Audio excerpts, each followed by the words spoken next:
have joy in Jesus because he forgave me, which is just mind-blowing. Then I went through all the camps, kiddies, junior girls, junior high, co-ed youth, and every single camp was just a very different experience, but I loved it. And then as soon as I finished grade 9, I was so excited to finally work, and I worked my first week as a server and realized how much work is involved in the kitchen, but it was really fun. I just like working. Once you start working at camp, it's almost hard to go back as a camper because you like serving and you like helping other people have just as wonderful as an experience as you did when you were a camper. I've been counseling, I guess, for 3 summers now, and I love counseling.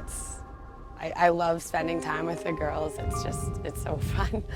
After volunteering a couple weeks throughout the summer, this is now my 2nd time serving as summer staff, and I'm just as excited, and I can't wait to see what this summer is going to bring. I was raised in a Christian home. All my family, my grandparents, both sets of grandparents, and my brothers, my parents, we're all Christians, and Christ is definitely the center of my home. I did the Sunday school thing. I've always loved music, and I've always helped out on the worship team as much as my voice allows, and I've helped out in the kids ministry. I've been involved in my youth group for years, and I love doing that kind of stuff. But for me, since that was just my family dynamic, that's what I was raised with. It was never really a heart thing for me, and I didn't realize that until a while ago. But it became a routine for me. It was just kind of a lifestyle, not something that I felt. I went to a school where I didn't know anybody. I had no friends there, and I was very much alone. And I realized that routine that I'd been keeping up for so long, it wasn't going to help me through high school. It wasn't enough. I started doing things that I had always been taught not to do, but in my mind I was justifying it because, I went to Bible school, I went to Camp ABK, I went to Bible camp every summer, I helped out at my church. In my mind, I could do certain things because on the other side, I was doing the good Christian girl act. I started turning into this person that not only I didn't like, but even my family noticed it. I remember countless conversations with my parents and with my brothers saying, Tori, what happened? We don't know this girl anymore. And a lot of friends that I had made here at camp, some friends that they're my best friends. I love them to death, and they've helped me a lot through my life. But they would talk to me, and I just wouldn't listen because in my mind, I could do it on my own. I could keep up the balancing act of a Christian girl and someone who was still enjoying life. A huge turning point in my life, one of the greatest moments in my life was I was at youth camp at the end of the summer, and at the end of youth camp there's this thing called yo-yo time. You're on your own time, and I remember all week just dreading this, absolutely dreading it, because it is 3 hours by yourself with God, just you and God alone. And as great as that is, I was at a point that my anger and my bitterness and my want to do my own thing just made me fear this 3 hours. And I remember sitting right over there on that rock across the lake, and I'm sitting there with my Bible closed, and I'm sitting there with my arms crossed. I'm like, no, I don't want to face God. I don't want to do this. And it was a windy day, quite similar to today, and my Bible just blew open, and context. One of my biggest fears is caterpillars. I hate caterpillars. I just think they're disgusting.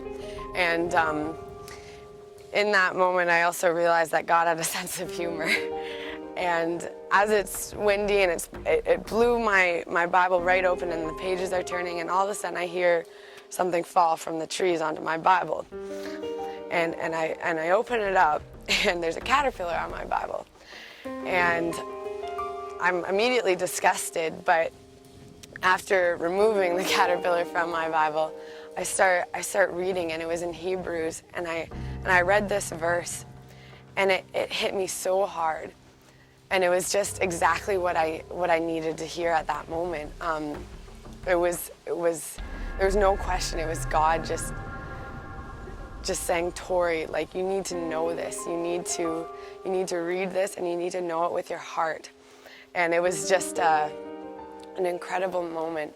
And the reason it hit me so hard was because throughout all this tough time, this feeling that I can only describe as being dirty, being just covered in filth.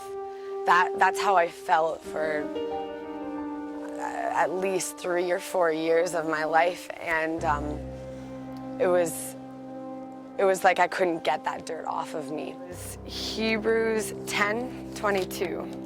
The caterpillar fell right here, and it said this: "Let us draw near to God with a sincere heart and full assurance of faith, having our hearts sprinkled to cleanse us from a guilty conscience, and having our bodies washed with pure water."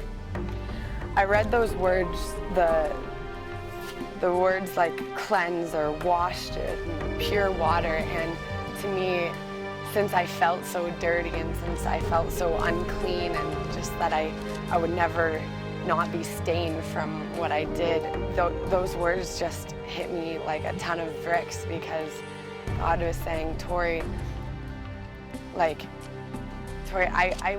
will forgive you. I have forgiven you. No matter what you do, no matter what you have done, I have washed you of that. You are clean in my sight. And it was such a profound moment for me, and it was amazing. I love going back over to that rock, because in my mind it's just a place where God redeemed me, and I just felt this reassurance that no matter what your past is, no matter how filthy you may be or may feel, God doesn't see you like that. God just loves you so much, and He wants to cleanse you of your sin. And that happened right here at ABK, and I wouldn't have wanted it to happen anywhere else, really. He reminds me that since I am cleansed, I should be happy about that. I have joy in Jesus because He forgave me, which is just mind-blowing. I am Tori, this is my story, and I give God all the glory.